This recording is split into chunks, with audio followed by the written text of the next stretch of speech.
Have you ever encountered someone with barbaric words and actions to the point where you don't want to talk to them ever again? Well, if you have experienced that, this is the right TV program for you, because today we are going to talk about communication ethics. Have you ever stumbled upon the word ethics? Going back to our Philosophy 101, ethics are moral principles that govern a person's behavior or conducting of an activity. Furthermore, did you know that ethics can also be applied in communication? We have this so-called communication ethics, where it is primarily concerned with human interaction. Moreover, it refers to the moral principles that guide how people communicate with others to ensure that everyone involved in the communication process is valued and respected. A few of us may wonder the necessity of ethical communication, and to help us understand better, here are the reasons as to why ethical communication is important. 1. Ethical communication plays a crucial role in fostering responsible thought processes and decision making. It is essential for building and nurturing our relationship and communities, both within specific contents and across the diverse cultures. Through ethical communication, we can handle and enhance our interactions and connections with others. And ultimately, it serves as a foundation for creating a more thoughtful and interconnected society. Furthermore, ethical communication enhances human worth and dignity by fostering truthfulness, fairness, responsibility, personal integrity, and respect for self and others, as another reason as to why ethical communication is important. In opposition to ethical communication, unethical communication threatens the quality of all communication and, consequently, the well-being of individuals and the society that we live in. Now that we know the importance of ethical communication, let us also learn the fascinating characteristics of ethical communication. Did you know that there are 4 characteristics of ethical communication? Sure there are, partner. Do you want to explain to them what the first characteristic is? Easy peasy. Let us start first with honesty.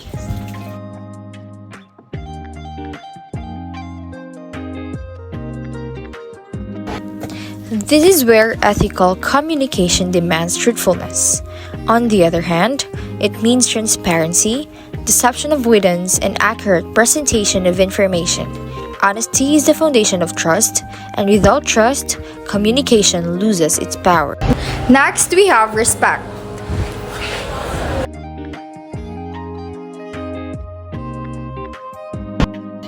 This is where ethical communication requires treating your audience with dignity and consideration. It means that we must avoid any language that is offensive, discriminatory, or disrespectful. Logically, imagine a public speaker using a derogatory language. It would alienate the audience and undermine their message. Respectful communication fosters inclusivity and understanding. Then there's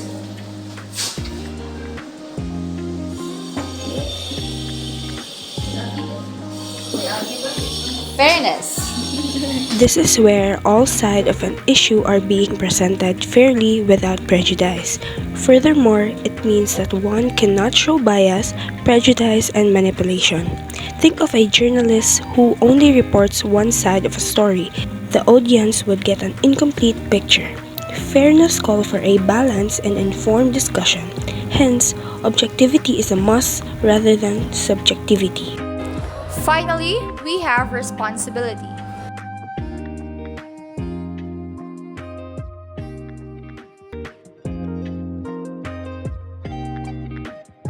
Ethical communication likely means taking responsibility of one's words and actions, particularly at its impact. Imagine a social media influencer spreading misinformation. They would be responsible for the harm it might cause.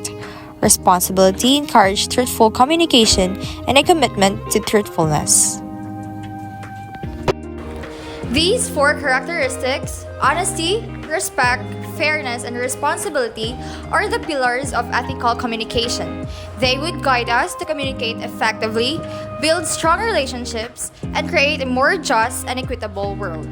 Do you guys think we can build stronger relationships based on these characteristics? Yes, of course. Through the 4 characteristics, it gives us the assurance that we can try to strike a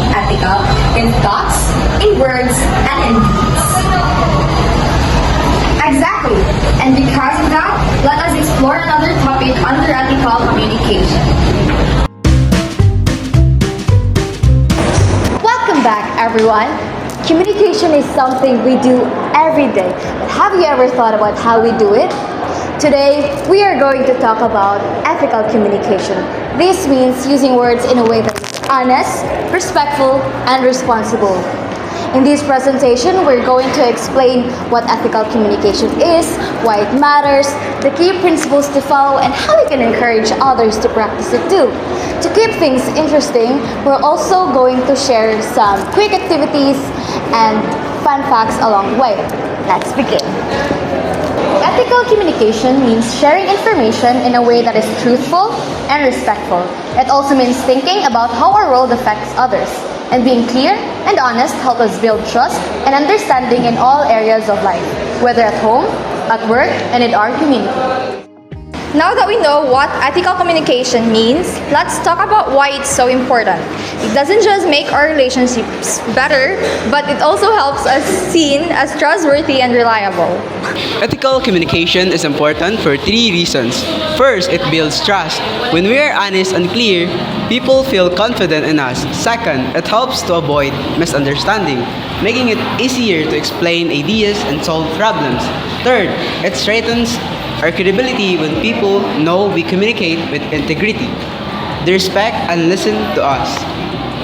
Here's something to think about.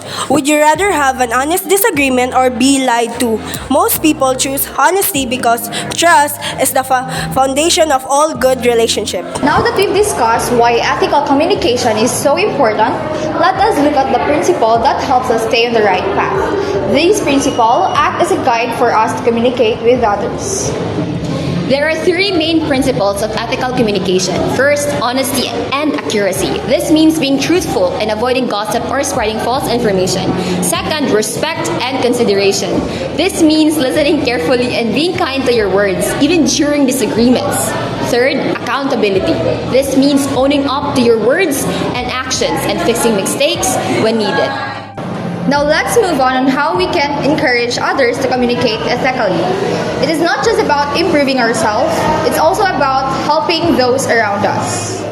To influence ethical communication, we need to start leading by example. When we are honest, clear, and respectful, others are more likely to follow. We can also create safe spaces where people feel comfortable sharing their ideas without fear of being judged. If we hear or see false information, we should kindly correct it to keep conversations respectful and accurate. Finally, we can share what we know about ethical communication through discussions or simple reminders in daily interactions. Did you know people are more likely to communicate ethically when they see others people doing it first? So, being a good example can create a ripple effect. As we've learned today, ethical communication is about being honest, respectful, and responsible. It helps us build trust and better relationships with others. If we follow these principles and encourage others to do the same, we can make a positive impact wherever we go. Now we'll explore some ethical dilemmas in communication, understand their causes, and discuss ways to navigate them responsibly. But then again, ethical dilemmas arise when communicators must choose between two conflicting ethical principles, and there are some ethical dilemmas faced while communicating. Secrecy, whistleblowing, leaks, rumor and gossips, lying, euphemism, and ambiguity. Secrecy. Secrets are kept for honorable and dishonorable reasons, for may be used to guard intimacy or to invade it. Next, whistleblowing.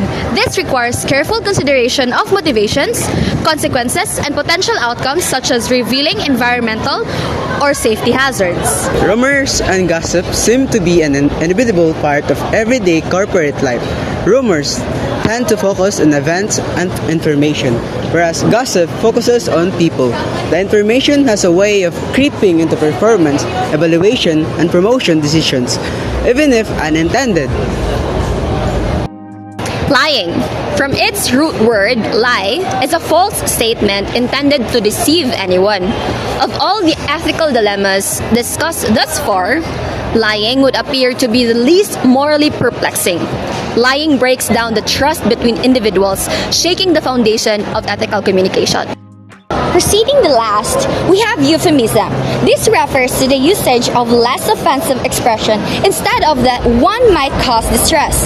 The opposite of this is dysphemism. Both euphemism and dysphemism are figures of speech. However, euphemism is a flowering or an indirect statement, while dysphemism is a direct statement, or should I say, frank and straightforward statement. For example, using the expression passed away instead of died is one of the more common examples. This usage is understandable. Nevertheless, people frequently use these terms to obscure the truth. Lastly, ambiguity is like secrecy that can be used for ethical and unethical purposes. Language itself is made up of various words that carry values. So, by using words in certain ways, one can influence others' behaviors and expectations because all languages contain some degree of vagueness.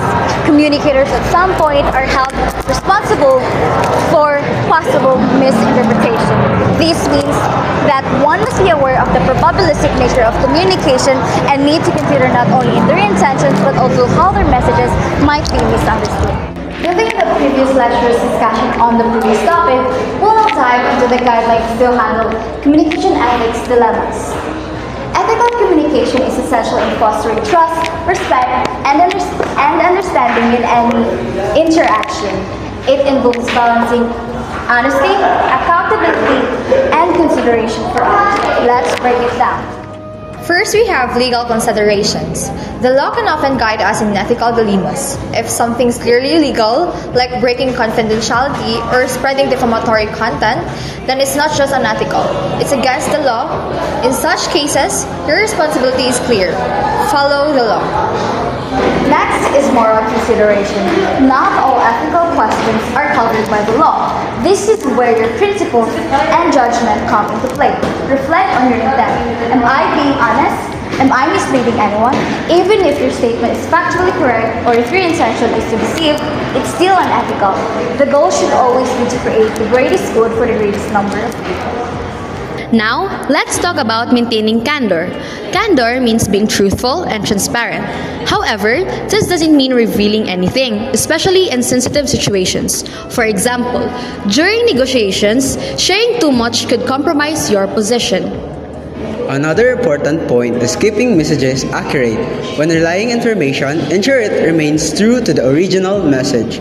Misrepresenting or distorting facts, even unintentionally, can create misunderstandings and lead to unethical outcomes. We also need to avoid deception. Deception includes lying, fabricating, or withholding critical information to manipulate others. These actions undermine trust and credibility. Ethical communicators prioritize honesty and transparency.